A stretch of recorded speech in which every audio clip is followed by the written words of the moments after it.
Welcome to the Equestrian Mindset Academy podcast, an equestrian performance podcast where we will deep dive into the mindset and management challenges of ourselves and of our peers. Our discussions will allow you to learn from experts, encourage you to set audacious goals, overcome challenges, and develop actionable plans. Ready? Let's do this.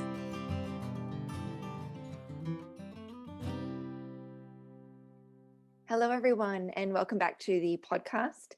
I'm super excited for today's guest episode, but before we get started, I just wanted to remind you that I have changed the name of the podcast. So it's no longer My Stable Relationship. It's now the Equestrian Mindset Academy podcast. And that was a decision that I made a few weeks ago, just so that I can align the podcast name with some new mindset courses that are coming out shortly. So keep your eyes out. I will also change the social medias over, but I just haven't done it yet. I will keep you posted on when I get around to that. So today's guest is Ben Netterfield. Ben is a mindset and equestrian coach who has really gone through his own transformation from a very competitive rider right through to where he is today as a leading mindset coach. So he owns Dare to Coaching. I'll make sure there's a link in the show notes to it. And he helps competitive riders right through to those with low confidence, anxiety, or trauma.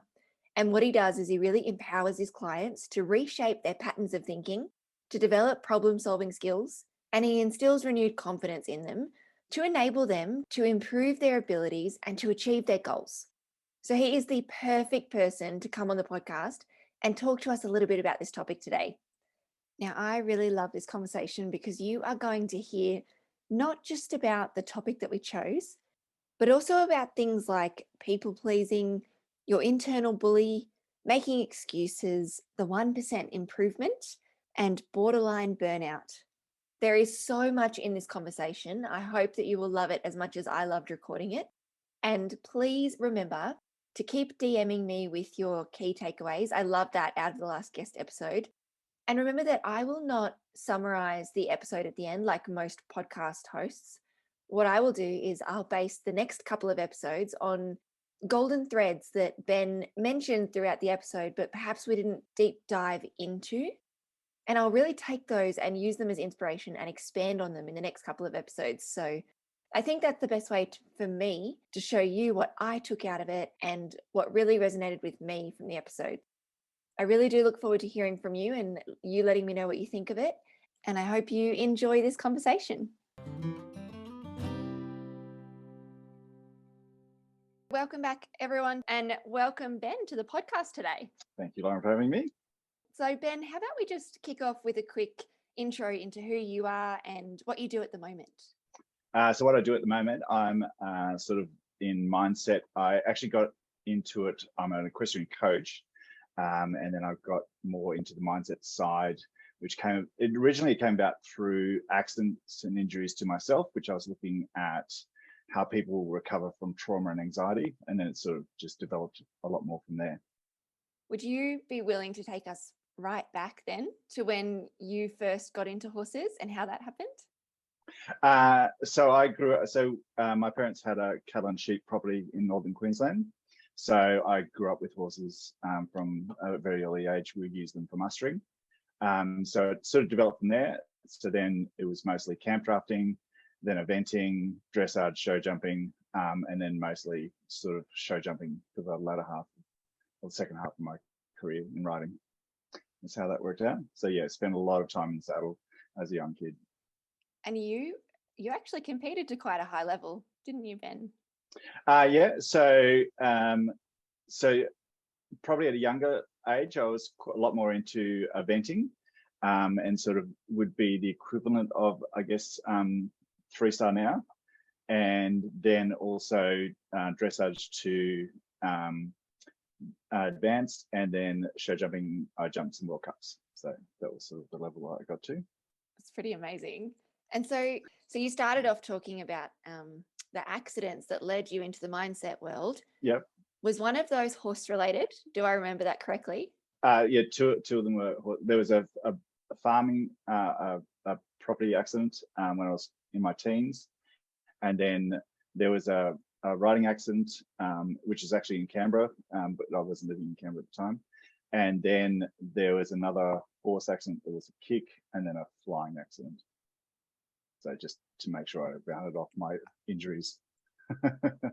A flying accident, as in paragliding? Paragliding. So yeah, paragliding. Yeah. So what you realize in paragliding is gravity will wait for you and will eventually say, thank you, you are coming down right now. So yes, that's how that happened. Okay. So they were really quite transformative periods then, because they've really somewhat changed the trajectory of what you're looking at today. You're still doing that equestrian coaching. And just for those people listening, that's how we met more than 10 years ago now. Yes. Yep.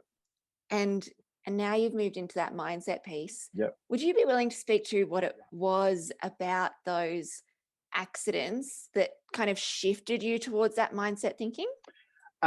It's really funny because the main accident, so when I was the riding accident with the horse flipped over, I was competing, it was quite wet and it fell back on top of me as it was trying to jump a fence, and it slipped, its back leg slipped and then fell back on top of me. So that meant for about the next 15 years, 17 years roughly, I was riding pretty much in a fair amount of pain all the time, all day, every day. If someone asked you, the usual thing, if someone asked you how much are you in pain today, it would be, no, I'm okay. Like, whereas it was just a level of pain that it went from excruciating to fairly painful. So you're sort of dealing with that hot white noise of pain all the time. And at the time, I was very much, the very much, especially the male thing of just grin and bear it. This is as accept it. That's all you can do, and just get on with it. And especially as I want to compete still and ride still, it was very much that.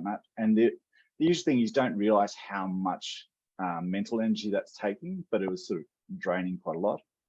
And then I had a horse that was for a client that kicked me in the hip and shattered the hip on my left side. And it was probably in a really weird way. So going through a lot of pain and then having that happen, I think you just think, oh, this is going to be a low point, because how much more can my body take?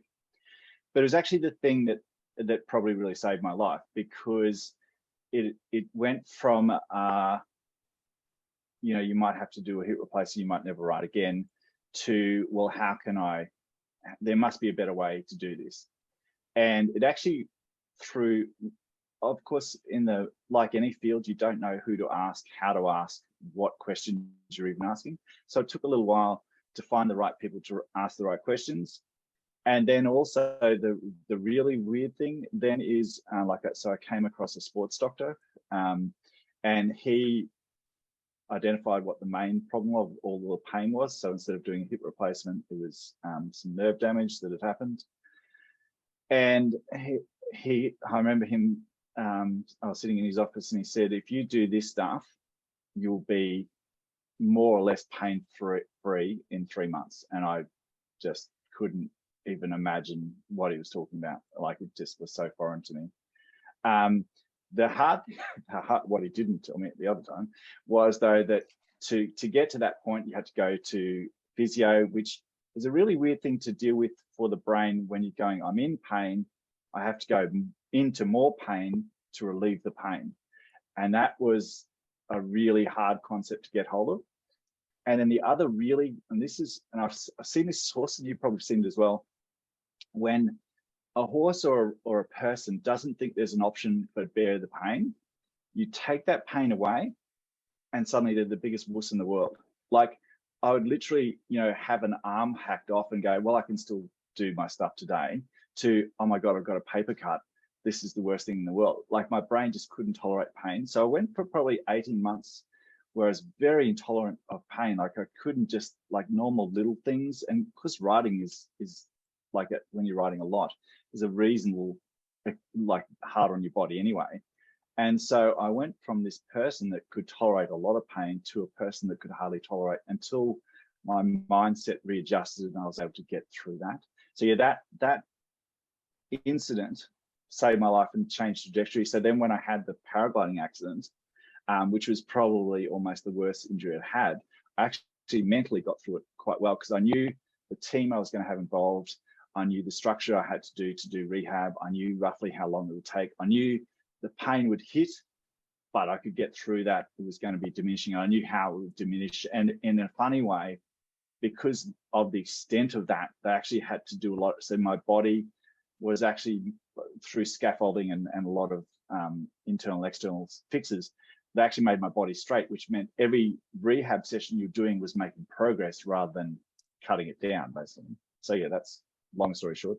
No, it's such an interesting story. And I think you made such a beautiful point there about that kind of spectrum of emotions, where perhaps if you have been, I want to use the words bottled up or like shut down for so long in this state, where you're suppressing the emotions, and then all of a sudden something takes you out of that, you can swing so quickly to the other side. And I think there are lots of horse people talking about that at the moment, like Warwick Schiller, another Australian, definitely speaks to that. He looks at the horse side of it mostly, but I think people are becoming more and more aware that this is something that can happen. And I also just wanted to say I have quit physio like 6 times. So that definitely resonated with me.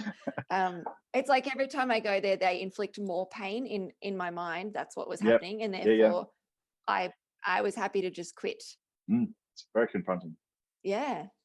So I think that it kind of leads us to the topic today, that idea of self-care and healing and rehabilitation. And it's tough to pick a topic for these podcasts, right? Because we could speak for 24 hours before we realize we need food and water.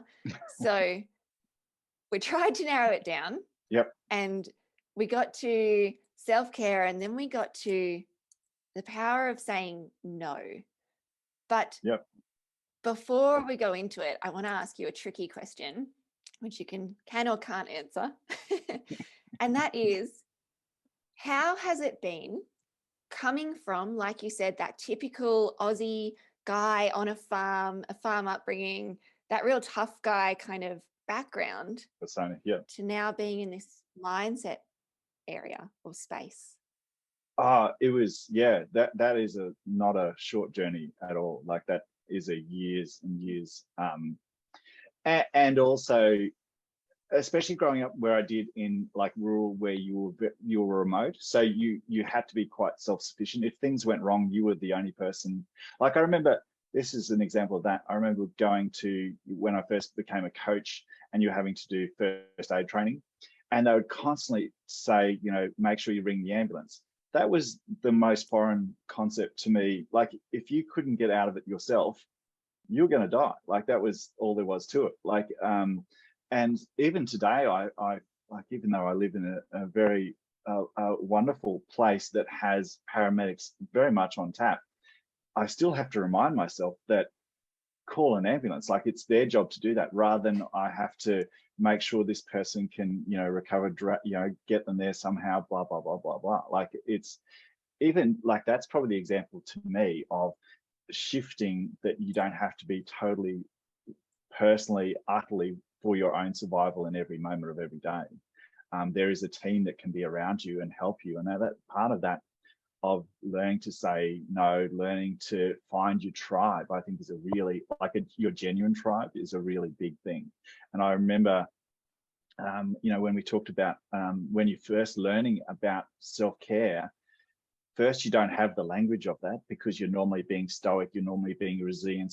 That's, those sort of things are in overdrive, the accepting of this is my fate type thing. And usually interconnected with that somewhere is self-worth. Am I worthy of having someone else, what's their reason for wanting to help me? And then the other part of that is that you're often an obliger, which is you'll do anything for anyone else. But, when it comes to yourself, you'll put that on the back burner.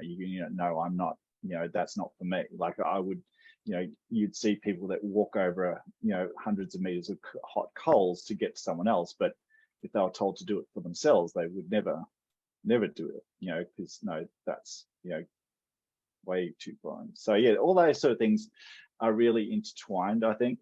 And so learning, I think the big thing is learning who your genuine tribe is, and learning how to ask for help, And also to say no is all in that self-care, and understanding that if you're looking after yourself, you can actually better look after your animals, you're not getting in that burnt out cycle of survival mode. And once someone clicks into survival mode, like you don't realize how much you're burnt down. Usually you're just getting day to day, and that's about all you dragged yourself to the end of the day, and that's about all you can do. I think lots of people listening certainly are going to resonate with that idea of just getting to the end of the day and just feeling like you've got nothing left in the tank. And I really like the idea that you were talking about there, where it's like you don't just flip your personality, right, or shift your how you associate yourself. You break it down like little piece by little piece. So just you talking about, you would never have called, there was no one else to help you, there was no ambulance, to that little shift in where you are now, where you've realized you actually can make that call and you can ask for that help. And so it's not just one big change that the audience can make. It's over time, little aspects of your personality and of yourself that we shift. Totally. So in talking about that, where is the power in saying no? Like, why is saying no an important component of something that we should learn for our mindset? I think the hardest thing with that is, at first, it doesn't seem like a power. It later becomes your superpower. But the first initial things of saying no feels like, when you're told as a kid, and I think this is one of the things that certainly resonated with me is, if you're making the right decision, it'll feel right. Saying no to someone if you're an obliger, does not feel the right thing to do. Like, it feels like you are betraying someone, you're letting them down, you're all those emotions that go with that. So I guess one of the first things is getting used to the fact that you will definitely feel uncomfortable saying no. And for me, to be honest, it was almost practicing it, saying, I had to rehearse the conversation quite a bit, because I'd rehearse it and still say yes, like, because they would challenge my no, because they were so used to a yes. And so it's not just saying no for the first thing, and not having an elaborate reasons. And I think that's one of the first things, as a person who is used to doing things for other people. You feel you have to have a genuinely good reason to be saying no. And so the first thing of that is, one, to say no. If the challenge comes, you'll feel uncomfortable, take a breath, let your mind clear. And like your pause feels like 4 hours, but it's literally 5 seconds. And then say no again. I'm doing this, or I just can't do that. And it's allowing yourself you will feel uncomfortable with a good decision. It feels wrong doing the right thing. And that part of that is just getting used to that thought and that pressure in your own mind, because you've got the person asking you and your own internal bully going, you should say yes, you should say yes.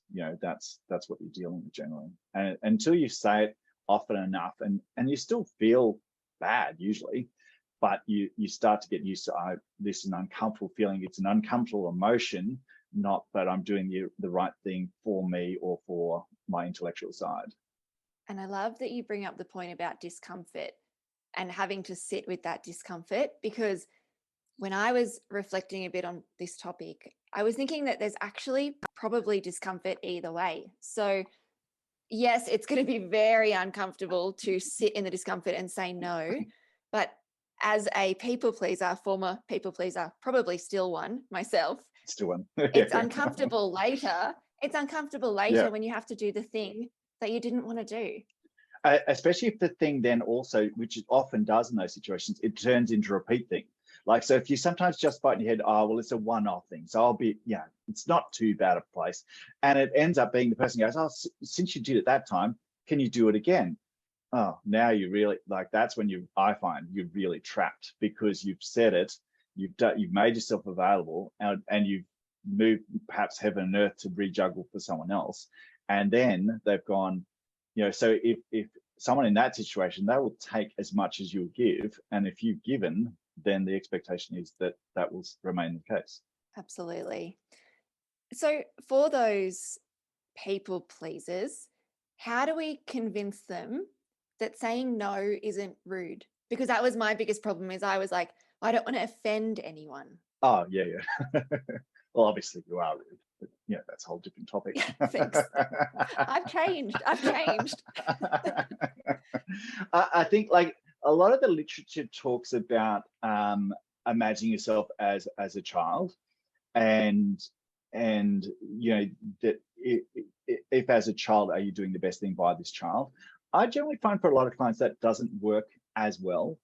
It does for some, it resonates for them, but I find if they actually think about themselves in the third person, if you were your best friend, would you let them say yes in this situation? If you were, you're imagining someone else, would you let them say yes in that situation? Or would you say, no, that doesn't suit him or her, or whatever it is? So I often found for myself and for other people, if you imagine yourself in that third person, that's actually sometimes easier. And also you can rehearse it, and you can almost watch the conversation a little bit then, in that rehearsal type way, as well as when it's happening, rather than as if the first time you're going to try and say no is when someone's right there standing in front of you, you're probably likely, if you're a people pleaser, you're going to pretty much fail that test pretty heavily, and then of course feel bad about it, and then often overcompensate and say yes to everything for, because you're thinking, and this is sometimes, I always found this a little bit, this is my little thing.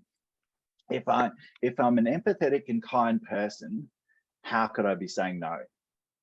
Like, and that's the empathy trap of, if I'm a genuinely empathetic person, how can this person is in need, so surely that means I've got to jump in and solve the problem, or help, or whatever the case is. And whereas you're taking yourself, you're allowed to be empathetic, but that doesn't mean you have to, put yourself into every situation for the longer term good of, if I'm fresher and fuller, and also I'm not in that, burnt out state, I can actually look at a problem in a better way anyway. So if I'm rested or refreshed, I can probably, if they ask me the question again, you can go, look, you could do this and this to help them through the problem, rather than I have to step in and solve it myself. Yeah, I love that. And I think your point there about watching what situations then you end up in is a really interesting one, because I think back to myself. I used to be known for getting on the really difficult horses, the buckers, the rearers, the off the track race horses, and everyone would come to me for that. And I would feel like, well, I should help them because they don't want to get on and they're not comfortable to get on. So maybe I could get the horse to a point that they can get on. But in not saying no, I then put myself in a situation that could literally be dangerous or bad for my health eventually. So I think we don't often, when we're faced with someone in front of us and we're like trying to work out yes or no, we aren't thinking of those flow-on effects of the situation, or where we could put ourselves because we've said yes to something. Yeah. So I think that's really interesting. Yeah. And it's like really because I remember one stage as an instructor, and we had some bad fires, and they had the Back to the Saddle fund, which was instructors were giving of their time to allow people that had been fire affected to get back in the saddle and get riding again. And one of those clinics was at a cross country course. And so one of the people, so they were sort of groups of 8, and one of the girls that arrived, the horse obviously hadn't been probably worked since the fires, which I think was about 6 months previously, somewhere around there. And like, it was a very tricky, very, very tricky horse. And about halfway, we'd sort of got it to calm down, and I'd pretty much gone, let's just leave it at that. I think that's probably all it can cope with today. And she said, oh, can I just follow along with the group? And that was fine. She followed along. And pretty much, and most of these horses, because of that, hadn't been a lot of work. So they were sort of starting to drop off a little bit during the lesson. So there was only a couple then that were left for this last obstacle, which was a really tricky bounce, which was quite an ugly fence. And certainly wasn't my favorite fence to instruct at, but they were quite experienced. They jumped through it quite well. And we said, okay, that's good. Let's, wrap the lesson up. And she'd been standing probably for now 45 minutes, she'd been with the group, she hadn't been riding, participating. And she said, I really want to do this bounce. I said, why would you choose that one? Like, of all the fences to do, like your horses and he's, been standing there. She said, I really feel this is a bit of a block for me. So this is, and I really want to do it. I really advise you not to, like, this is a very bad idea. I don't think you should do it. And particularly, he wasn't in a great headspace before, and we just got him to relax. She said, no, I really want to do it. Okay, like, I really, like, I've finished up. If you want to do that, I've got to go to another group because we are actually finished. Anyway, of course, the worst thing happened. The horse jumped in, and it was in a bounce. It had stopped and flipped back over the bounce, like, and somehow she'd not been hurt, and it had gone up, and it stood up, and she just turned to me straight away and said, "Well, you're going to solve this, aren't you?" And and then I said, I can't, like, I told you not to do it. And she said, well, what sort of man are you? And that, like, talk about every trigger that you have. And that was one of the first times I remember really standing my ground and going, no, this is not the right thing to do. Whereas probably 5 years earlier, I wouldn't necessarily try to solve it that jump, but I would have got on the horse and tried to, whereas I'd already said this is a totally bad idea. I would have tried to find a rescue moment rather than go, look, these situations, you've got yourself into it. Like, there were so many bad decisions on that moment, and trying to even unpick it for her a little bit and say, take a breath, think, like she was in that highly emotional state, obviously. So I was just trying to get her to calm down off that really high adrenalized scare moment to let's just sit with this for a moment. And at that stage, I didn't have that. Like, I wasn't a mindset coach at all. So, but I knew instinctually that it had nothing to do with the jump. It was all about, for whatever reason, she had a block about that fence. But yes, that was a real trigger moment of what sort of man are you? And I was like, oh God. Yeah. And isn't it funny? It's a little bit a conversation then as well about not just you being able to say no, but you allowing others to say no to you. And yeah. In that case, she wasn't allowing you to say no to her. She wasn't taking it from you. She'd kind of shut that out, and the flow-on effects from that are quite incredible. And then it obviously didn't work out for her, so she starts to, your brain goes straight to pinning the blame elsewhere. And it's so interesting to see people work through those situations. Yes. Yeah. And like, looking back now, she was obviously in a very traumatized state before she'd even, and I don't know, like, I didn't ask her enough questions at the time. Why would you pick that? Like, of all the fences, I don't know why she would have picked that anyway. Particularly how the horse had gone early in the lesson. So it was all very confronting on so many levels. Amazing. It's such a brilliant example of the no goes both ways, doesn't it? And so actually, I told you earlier that I had some stories about us on cross-country courses, but I haven't told you which stories, so this will be great for the audience. Talking about both people being able to say no. So yep. I think it was probably 9 or 10 years ago. We were out on cross-country, and I had just, I probably had Rio like a year, and we had just come off the back of, I think it was a prelim or a pre-novice event, and we had refused the water jump entry at the competition, and we come out to train with you. And there are two types of jumps coaches in the world that I've had. There's the one that puts the rail up as you come around the corner so that you don't know it's there and it's too late, which is not you, Ben. and then there's the one who talks you around to the idea that you could probably do it. And that was you, Ben.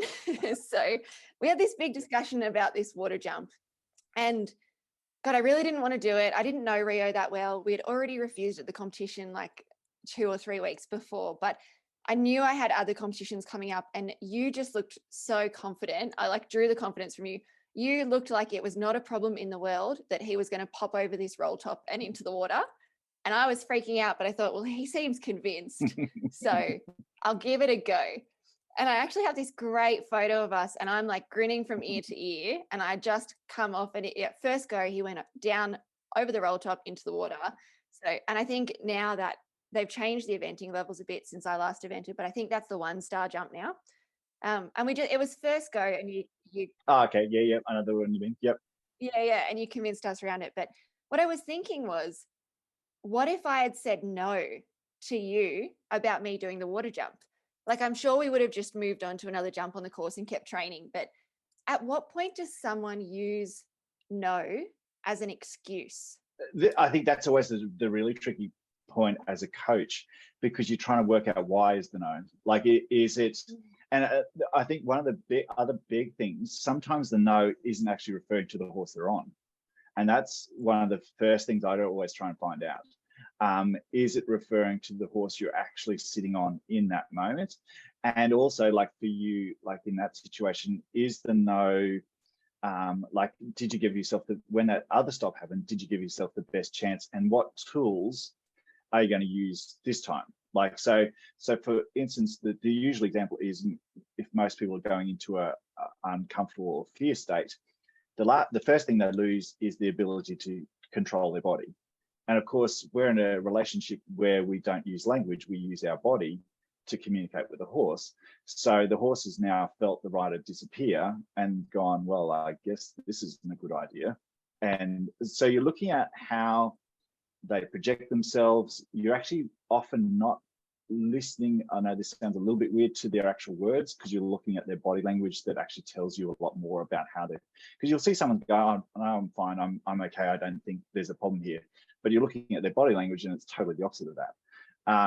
And so a little bit is contextualized. And so then you're also, often I find the other thing is you're giving them a mantra, and the mantra just gives them an activation. So if you've got that priming act of, I'm going to cluck at this point. If you normally cluck at some point, the body is already thinking, well, I'm going to push with my leg as well. Whereas if you just tell them to use their leg, there's no trigger point. Whereas the voice is obviously our closest point to the brain. So if we cluck, then we're more likely to use our leg. Or if a horse is rushing, the same thing. If they're wool, then they're more likely to start doing all those sort of things. So it's often a little combination of a lot of different things, but it's generally digging down into finding out what's the underlying problem. Is it a genuine, which it can be, that's nothing wrong with that, but is it, a one-off situation that has then, and you see this, it's really funny because you can see it in a positive and a negative. Like, you'll see someone who, and you would know this as a perfectionist, that someone will have done something and they've knocked it out of the park. Like, it is just gorgeous. And you think, you are a champion. And then 4 hours later, the brain's gone, but I should have done that. And then 6 hours later gone, well, if I did it so easily, why didn't I do it 6 months before? And then it goes 8 hours later or 12 hours later, and suddenly there's a problem with the euphoric moment. And that's what I also talk to a lot of people about. Sometimes when you're having the euphoric moment, is remember why and how that worked, and which is that self-care. Make sure you congratulate yourself, because otherwise you're going, well, I should have done it earlier. Like, I often hear someone who's struggled and struggled and struggled and struggled. They do it and they did it well. And then they turn to you and they go, well, I should have done that 3 months. Like, what was I worried about? No, that was a fantastic moment. Appreciate that moment. Understand, like, recognize your struggles that you've been through. How did it work, though? To remind them how it works, so then you can repeat it. Whereas sometimes you just have the euphoric moment. The self-care comes in and goes and kicks you and says, you didn't do it early enough. If it was so simple, what was so pathetic about you all this time? All those different inner voice things that happen in that moment. So yeah, that's probably in those moments of people think of self-care as resting or doing like that, but sometimes it's not congratulating yourself. Like, it's not allowing yourself to actually enjoy the moment, and then to make sure you store the memory as a stepping stone to better, not that weighed me down actually, because I didn't do it. I should have maybe looked. Did you notice I looked down though? Or did you notice when my best friend took the photo, my leg had swung back? You just did the jump that you was terrified of doing. Yes, your leg moved, but you got the job done. And there's the difference between, is it being workable or is it being perfect? Something I'm trying to teach myself is that there's no such thing as perfect. It's going okay. Yeah. I don't want to shock anyone. And I think that's such an important point, because when we talk about self-care, or when we talk about saying no, it's not just that moment. Our brain keeps at us, and we keep thinking about it over and over again. It doesn't matter if it's, like you said, in 6 hours or in 6 months. Our brain will bring it up at a random time. We don't know what triggers us to do that, but we tend to compile things on top of each other. So I think that's such a good point for the audience to be aware of. Yeah, that podcast you did the other day was beautiful in that respect of, you know, what you can control, what's in your control, what's out of control, and also then how you think about it later on as well. Like, because you reframe, like the brain likes to reframe things, and in that podcast you were talking about how the brain will reframe it to a positive or a negative depending on what you're thinking, what your emotion was at the time. To suddenly you thought something was going really well, to, you know, 3 days later it was this moving disaster, and someone goes, but I thought you won the class. Oh no, but it was really bad. Sorry, what? Yeah, exactly. Exactly. And it's so important to have this awareness. Otherwise, you're right, we don't celebrate. We do this thing where we've reframed it, and usually towards the negative, because our brain has a negativity bias. But Mm. we just need to be so careful. And what I think is really interesting is we talk about like two time periods here. So we've got that longer term time period where our brain builds and changes things for us. But in that moment where you have to make that decision and say yes or no to someone, what what do you think people should let guide them at that moment? Like, how do they actually make that call? Well, one of the things I remember, this is what I remember really struggling with as a coach, when mobile phones first came out, and the camera thing. Oh, this is going to be a great teaching tool, because you thought, I'm going to show them black and white what it is, and you'd have them and you go, didn't you see that? And what I didn't realize was the eyes see what the brain tells it to see. Mm, The eyes aren't independent like that. Like, so the example I often use with people is, if you feel you're ugly or you're fat, doesn't matter if you have 10 billion people on the planet going, oh my God, you're the most beautiful person in the world, you will not believe that statement. And so I always get now my students to really do, if we're doing anything that's where they've been videoed, and I'll ask them to look at that video, I'll just tell them, look at the video, and then I'm going to ask you a question, which frustrates the hell out of them, because they want to tell me what terrible thing they've just seen in there. But I said, you have to wait until I ask you the question. mm-hmm. Like, you're not allowed to say anything until I ask you. And so their brain's ticking over all the awful things that they, you know, didn't do. And then I'll say, what's the most positive thing you can see in that video? And it you know, whether it's something we've been working on or whatever, and that you see this blank stare for a moment from people that haven't worked with me, because their brain's not used to doing that. It's not used to finding the positive in a situation. And so you find that positive, another positive, and then you go, now, and referring back to that, was that a workable situation? Yes or no? Yes. Okay. Can we make it better? Okay. What's the one? And I always do, what's the 1% improvement that we'll try this time? If I get the opportunity to do it again, what's the 1% improvement I'll try? And the other thing then is, if they do see something that they go, oh my God, I didn't realize, you know, because they're attached to the emotion, I didn't realize that was actually quite good, then it's got to be celebrated in that moment. High five, fist bump. Did you hear the crowd clapping? You know, whatever. And you get, definitely these days, if it's a group lesson, much more the group in really appreciating the effort someone's making. And also, we talk a lot about that fact that someone can, you know, when you're watching someone, oh, they did it easy. Yeah, but if you hear them talking about it, they were struggling with this mental thing, this mental thing, this mental thing, and then it worked.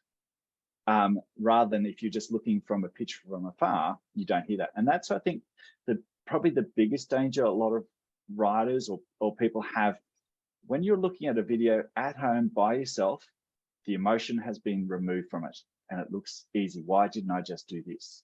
Because you don't, and I always say to people, remember the emotion that was happening at the time, and even write that down, or whatever the case is, because it's easy. The video has taken away the emotion. All you can see is what's on screen. And it's sometimes a reminder that you were maybe dealing with something 2 minutes prior to the video. You may be dealing with these thought process, I find this really difficult, or I find, you know, whatever the case is. and yet you got the job done because of either your mantra or whatever that you're using, or you're just making sure you're only focused on this one thing that you want to achieve. So yeah, that's what I sort of find, and that's still all part of that whole. And I find once they start to do that, once again, that improves their whole self-care of their first thought isn't, yeah, but I should have done it better. I should have done blah, blah, blah, blah, blah. Yeah. So I totally agree. Or like first thought being like, I should do it for this person, or I should do it for some reason outside of myself. Or I really like what you just said. Remember the emotion that was happening at the time.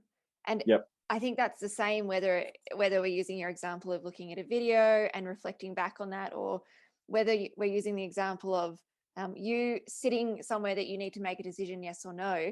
Remember the emotion that's happening at the time. Because I think often then when if you ask me to do something and I want to say no, immediately you have that kind of idea of what emotions you're feeling and whether or not it's serving you or you're being steered in the right direction or not. And I think that's a really key thing to make decisions on, to reflect on, to celebrate on. I think that's really cool. Yeah, no, entirely, totally.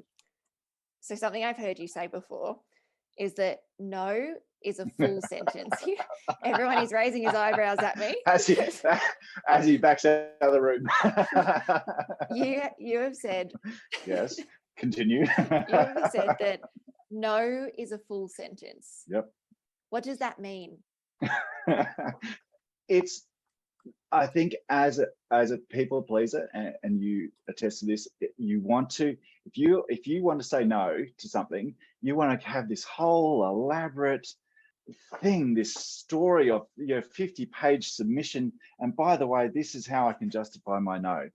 And the trouble with it is they only have to pick one sentence out of that 500 pages, and they will break you down to it. Like, so you always think, as a people pleaser, you think with the weight of evidence of why I'm saying no should be enough to justify my no.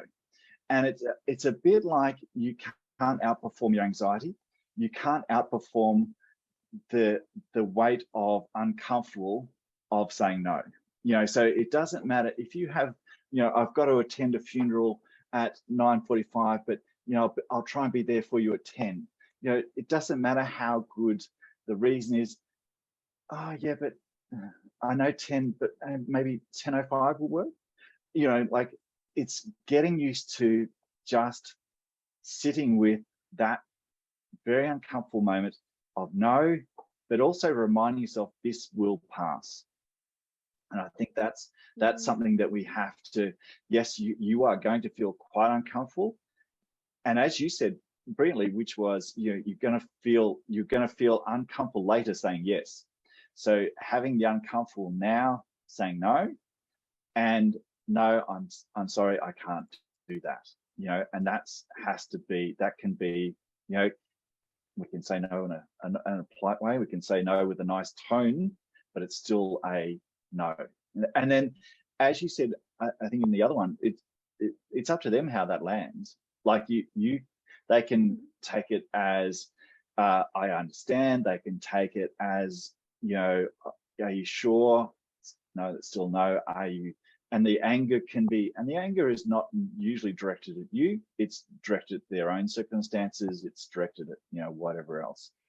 But as a problem solver, you don't solve their problem if you don't allow yourself to be in a good mental health, physical state, basically. I love that. I think what you just reminded us too is that as long as you are comfortable with how you said it and how you felt when you said it, or let's just say how you said it, because you'll feel discomfort, but as long as you think that you've been as kind, as polite as you can be, or however you want to present yourself, as long as you're comfortable with that, how the other person takes it is none of your business, and you're not in your control. So, and you can't, you can't control it anyway. So unfortunately, that's just what it is. And now I know that you are on this podcast because you couldn't submit enough evidence to me in order to allow you to say no. So thank you. Damn it. Yeah. Oh, caught out. So I have one more thing that I've heard you say that I was hoping you could explain to us or give us an idea of what it means. And that is, on a lot of your YouTube videos, you end with this sentence that really caught my attention right from the first one that you did. You said, be kind to yourself first, and then be kind to others. Yep. What does that mean to you?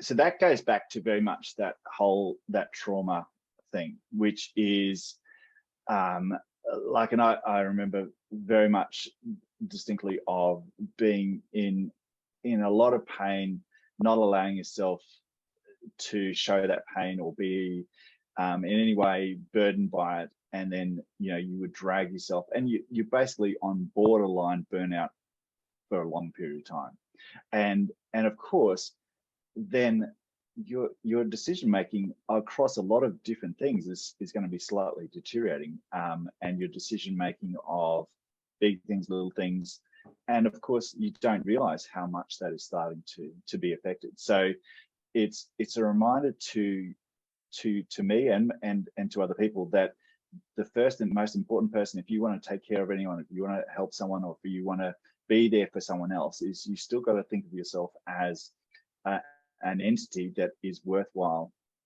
being cared for, being helped, being allowed to be valued as a member of your tribe. And if you don't feel that way, then you're possibly in the wrong tribe anyway. So it is just a reminder of that simple fact of the most important person in your life, and the person that you're going to spend all of your life with is you. And the way to have a really great life is by giving yourself the best opportunities to live that life. I think it's such a beautiful reminder to everyone. And I think it really closes the loop just again on, if we're talking about why we should say no to things, if you are right up there at that burnt out state and you're saying yes to everything, then just being kind to yourself isn't a thing that you're able to do, or isn't a thing that you're doing in that state. So it's such a beautiful reminder. The hard thing, especially in the burnt out stage, the closer you are to the fire, the less you can see. Like, you can't see the bigger picture, you can't see. And the hard thing is you can't see what will help either. All you can do is you're shoveling. And sometimes the hard thing in that situation is someone can say the exact thing you need to hear, but if you're really close to the fire, you can't hear it anyway. All you can hear is see the flames and hear the crackle. And it's just hoping that someone, that they just take that moment. What the usual thing is, what's the 1% I can do tomorrow that will help make this better? Is it a no? Is it I won't let myself go. Like, I'll so for those people that are working, that thinking, no, I won't take that, or I won't allow myself to be in that overtime drive. That crazy thing of you're not worthy unless you're busy. That's one of the big self-care things. We sometimes value ourselves by how busy we are, and if I'm not busy, that means I'm obviously not being fulfilled or living my full life. Whereas you can actually, being busy doesn't allow you to be reflective. Being busy doesn't allow you to recharge off a total adrenaline rush all the time, and then basically you're just running down systems. So your battery is always flocking along at the end of its lifespan, basically. That's such a perfect reminder to everyone. So do you have any last thoughts that you'd like to leave anyone with? That was a pretty good one, but anything that we've missed or that you'd like to say before we wrap up? I think the only thing I'd leave, it is particularly the horse industry, it's a really hard, because we're often wrapped in that resilience, which we definitely, around horses, you're definitely going to use a lot of resilience. You're definitely going to have, and at different stages, a lot of acceptance, and you're also going to be making sure that you're out there, and usually it's for our animal, but it's often for our friends as well. But it's just to remind us that there's usually always only three choices, and that's, do you leave, which most people have shown they're not going to leave because they're going to be in it for the horse or for whatever else. And then there's stay the same, which is obviously slowly not working because you're just slowly beating yourself into the ground. And then the other thing is accepting what you can, but making sure you change what you can. The other things. So there's some things in life, in certain times in life, which is hard to change things, and so we accept those. but we make sure what's the 1% improvement, and that I always, you probably would have read that too, like those 1% changes, they don't seem much at the time, but they're also doable. And so if you can do them and you change your habits, you change the way you look at it. And it's often systems and not goals that are the big working platform, that actually make life-changing differences to how you actually live your life. And part of that is learning self-care. Beautiful. So Ben, where can people find you if they're interested in learning more about you or seeing some of your cool mindset stuff that you've got coming up? So there's a YouTube channel, which is Dare to Coaching. And so probably if you click on that, that's a first good point. Otherwise, on the Equestrian Australia website, there's all my contact information on that as well, as an equestrian coach. Perfect. Thank you so much again, Ben. This has been fantastic. And thank you for volunteering to be one of our first guests ever on the podcast. Great. And I am actually thinking we need to have you back. Well, I couldn't say no. Exactly. We need to have you back because I have here written that we need to chat about finding your tribe. I think that would be super cool. Yeah, that's a really good one, actually. Yeah. Thank you so much for listening. My goal is to help you more effectively train or rehabilitate your horse by focusing on your mindset and your management, both inside and outside of the arena.